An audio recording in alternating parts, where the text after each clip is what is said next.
ಕೇಂದ್ರ ಹಾಗೂ ರಾಜ್ಯ ಸರ್ಕಾರಗಳು ಕಾರ್ಮಿಕ ವಿರೋಧಿ ನೀತಿ ಅನುಸರಿಸುತ್ತಿವೆ ಎಂದು ಆರೋಪಿಸಿ ಕೇಂದ್ರೀಯ ಕಾರ್ಮಿಕ ಸಂಘಟನೆಗಳು ಹಾಗೂ ರೈತ ಸಂಘಟನೆಗಳು ಕರೆ ನೀಡಿದ್ದ ಸಾರ್ವತ್ರಿಕ ಮುಷ್ಕರದ ಅಂಗವಾಗಿ ವಿವಿಧ ಕಾರ್ಮಿಕ ಸಂಘಟನೆಗಳ ಮುಖಂಡರು ನಗರದ ಬಸ್ ನಿಲ್ದಾಣದ ಎದುರು ಪ್ರತಿಭಟನೆ ನಡೆಸಿದರು.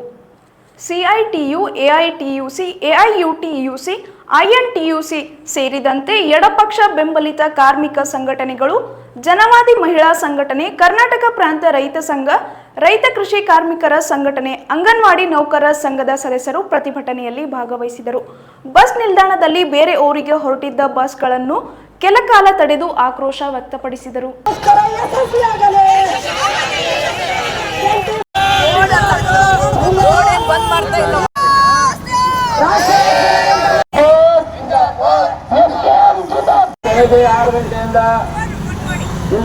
ಇವತ್ತು ಅಖಿಲ ಭಾರತ ಸಾರ್ವತ್ರಿಕ ಮುಷ್ಕರ ದೇಶವ್ಯಾಪಿ 4 ಲೇಬರ್ ಕೋಡ್ ಅನ್ನು ವಾಪಸ್ ಆಗಬೇಕು ಅಂತೇಳಿ ಕಾರ್ಮಿಕರ ಬದುಕನ್ನು ದಮನಕಾರಿ ಮಾಡೋದನ್ನು ತಡೆಗಟ್ಟಬೇಕು. ಕಲಬುರಗಿ ಜಿಲ್ಲೆಯಲ್ಲಿ ಇವತ್ತು ಅತಿವೃಷ್ಟಿ ವಂಚಿತರಾಗಿರ್ತಕ್ಕಂಥ ರೈತರಿಗೆ ಪರಿಹಾರ ಕೊಡೋದ್ರಲ್ಲಿ ತಾರತಮ್ಯ ಮಾಡ್ತಕ್ಕಂಥ ನೀತಿಯನ್ನು ಕೈಬಿಟ್ಟು ಎಲ್ಲರಿಗೆ ಸಮಾನ ಪರಿಹಾರ ಕೊಡಬೇಕು ರಾಜ್ಯದ ಕಾಂಗ್ರೆಸ್ ಸರ್ಕಾರ ಅಂತಕ್ಕಂಥ ಮಾತನ್ನು ಒತ್ತಾಯ ಮಾಡ್ತಾ ಇದ್ದೀವಿ.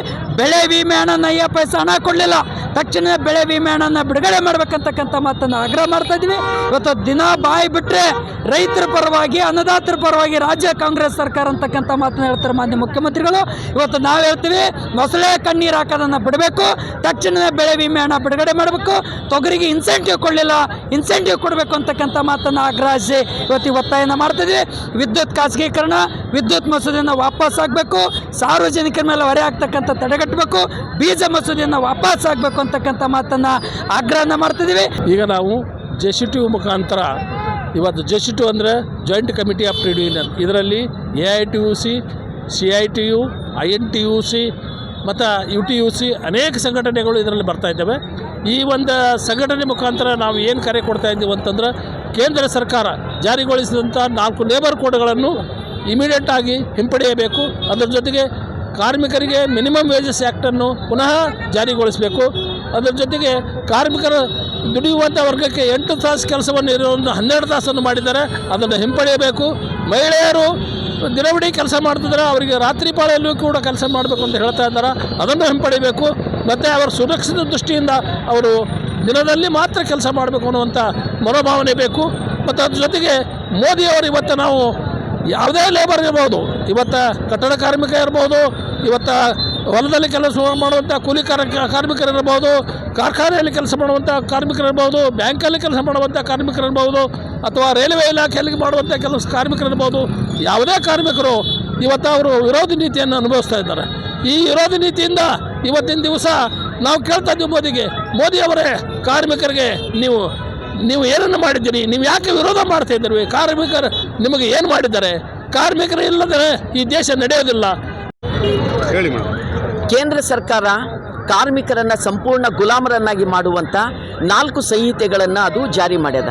ಇದು ಅತ್ಯಂತ ದೇಶದ್ರೋಹಿಯಾದಂಥ ನಿಲುವು. ಎರಡನೇದಾಗಿ ಮಹಾತ್ಮ ಗಾಂಧಿ ರಾಷ್ಟ್ರೀಯ ಗ್ರಾಮೀಣ ಉದ್ಯೋಗ ಖಾತ್ರಿ ಕಾಯ್ದೆಯನ್ನು ತೆಗೆದಾಕಿ ಮಹಾತ್ಮ ಗಾಂಧಿಯವರ ಗ್ರಾಮೀಣಾಭಿವೃದ್ಧಿಯ ಕನಸನ್ನು ಅವರು ಸಂಪೂರ್ಣ ನಾಶ ಮಾಡಿ ಆ ಜಾಗದಲ್ಲಿ VB ಗ್ರಾಮ್ಜಿಯನ್ನು ತಂದಾರ. ಅದು ಜನತೆಯ ದುಡಿಯುವ ಹಕ್ಕನ್ನು, ಕೆಲಸದ ಹಕ್ಕನ್ನೇ ಸಂಪೂರ್ಣ ಕಸ್ಕೊಳ್ತದ. ಇದು ದೇಶಕ್ಕೆ ಮಾಡಿದಂಥ 2ನೇ ದೇಶದ್ರೋಹದ ಕೆಲಸ. 3ನೇದಾಗಿ ವಿದ್ಯುತ್ ಮಸೂದೆಯನ್ನು ಅವರು ತರಲಿಕ್ಕೆ ಹೊರಟಾರ. ವಿದ್ಯುತ್ತನ್ನು ಸಂಪೂರ್ಣ ಖಾಸಗೀಕರಣ ಮಾಡಿ ಜನ, ಅದು ದುಡಿಯುವ ಸಾಮಾನ್ಯ ಜನ ಮತ್ತೊಂದು ಸಾರಿ ಅವ್ರ ಬದುಕನ್ನು ಕತ್ತಲೆ ಒಳಗೆ ನುಗ್ಗುವಂಥ ಒಂದು ಮಸೂದೆಯನ್ನು ತರಲಿಕ್ಕೆ ಹೊರಟಾರ. ಈ ದೇಶದ ಒಟ್ಟು ನಮ್ಮ ರೈತರ ಭೂಮಿಯನ್ನು ಕಾರ್ಪೊರೇಟ್ಗಳ ಕೈಗೆ ವಶ ಮಾಡುವಂಥ ಬಹುದೊಡ್ಡ ರೈತ ವಿರೋಧಿ, ದೇಶ ವಿರೋಧಿ ಕೃತ್ಯ ಮಾಡಲಿಕ್ಕೆ ಹೊರಟಾರ. ಇದು ಇಡೀ ದೇಶವನ್ನೇ ಸಂಪೂರ್ಣ ನಾಶ ಮಾಡುವಂಥ ಕೃತ್ಯ. ಇದನ್ನು ರೈತರು, ಕಾರ್ಮಿಕರು, ಸಮಸ್ತ ಜನತೆ ತೀವ್ರವಾಗಿ ವಿರೋಧ ಮಾಡಿ ಇವತ್ತು ದೇಶದಾದ್ಯಂತ ಮಹಾ ಮುಷ್ಕರವನ್ನು ಮಾಡ್ತಾ ಇದ್ದಾರೆ.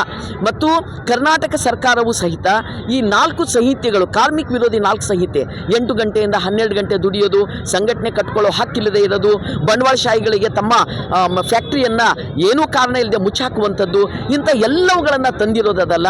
ಕರ್ನಾಟಕ ಸರ್ಕಾರವೂ ಅದನ್ನು ಜಾರಿ ಮಾಡಲತ್ತದೆ.